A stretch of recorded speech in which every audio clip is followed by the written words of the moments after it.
To set Swipes Touchpad with four fingers as Switch Desktop and Show Desktop in Windows 11 Home, right-click on empty area on the desktop and then select Personalize.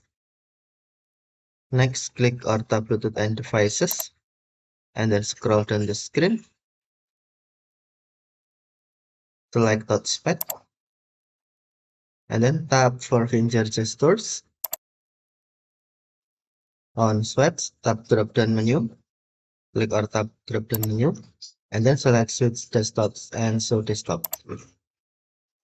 Now swipes touchpad with four fingers set as switch desktop and show desktop.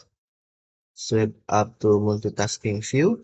Swipe down to show desktop. Swipe left to switch desktop and switch swipe right to switch desktop. Okay, thank you for watching. Have a nice day.